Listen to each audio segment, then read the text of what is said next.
በዚህ ዘመን ብዙ ቆንጆ ሴቶች ውበታቸውን እንደ የህይወት ዘመን ኢንሹራንስ ይቆጥሩታል።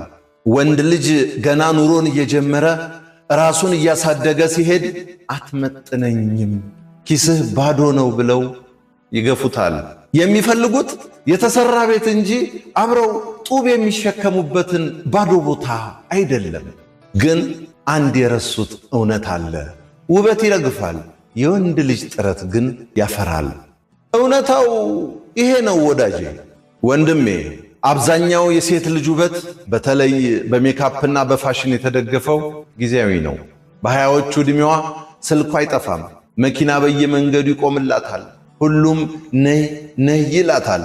ይሄን እሷ ዓለምን የጨበጠች ይመስላታል።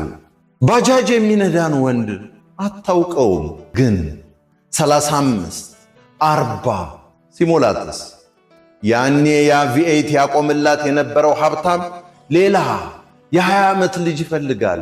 ያን ጊዜ ያ ትናንት የናቀችው ባዶኪስ ወንድ ዛሬ አድጎ መኪና ገዝቶ ሚስት አግብቶ ቤተሰብ መስርቶ ታየዋለች። አንዲት ሴት በባዶኪስህ አፍቅራ አብራህ በሊስትሮ ገቢ ተጉዛ በችግር ጊዜ አብራህ ካለቀሰች እሷ ኪስ ሲሞላ የንብረት ባለቤት መሆን ይገባታል። ግን አንተ ለፍተህ ደክመህ ላብህን አፍስሰህ ሀብት ስታፈራ ድንገት ብቅ ብላ እወድሃለሁ የምትልህ ሴት የምትወደው አንተን ሳይሆን ምቾትህን ነው ወንድሜ። ወዳጄ፣ ቤቱን የሠራኸው አንተ ከሆንክ ቁልፉን ለማንም አሳልፈህ አትስጥ። ማኅበረሰቡ ለወንድና ለሴት የተለየ ሚዛን አለው። ወንድ ልጅ ዕድሜው ሲጨምር 30 40 50 ሲሆነው ገንዘብ ካለው ጎልማሳ፣ የተረጋጋ፣ ተፈላጊ ይባላል። ሴት ልጅ ግን ዕድሜዋ ሲገፋ ውበቷ ሲቀንስ ማኅበረሰቡ ጊዜው አለፈ ይላታል።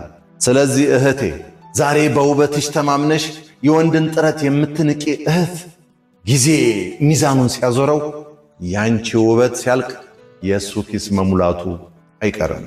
አንተ ወንድ ዛሬ ኪስ ባዶ ስለሆነ ቆንጆ ሴት ስለናቀችህ አትዘን። ይህ ላንተ ትልቁ በረከት ነው።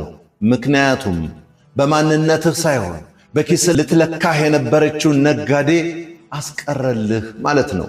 አሁን ፎከስ አድርግ፣ ስራህን ስራ። ሴትን ለማሳደድ የምታጠፋውን ጊዜ ራስህን ለማሳደግ ተጠቀምበት። አንተ ራስህን ስትገነባ ትክክለኛው ሰው ትክክለኛው ጊዜ ላይ ያለምንም ቅድመ ሁኔታ ይመጣል። እህቴ፣ የምነግርሽ ውበትሽ ቪዛ ሊሆንሽ ይችላል፣ ግን ፓስፖርት አይሆንሽም።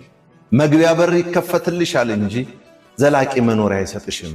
ዘላቂው ነገር ጥሩ ባህሪና አብሮ አዳጊነት ነው።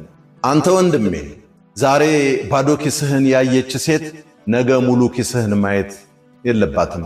ዋጋህን ወቅ፣ ዓላማህን አሳድ።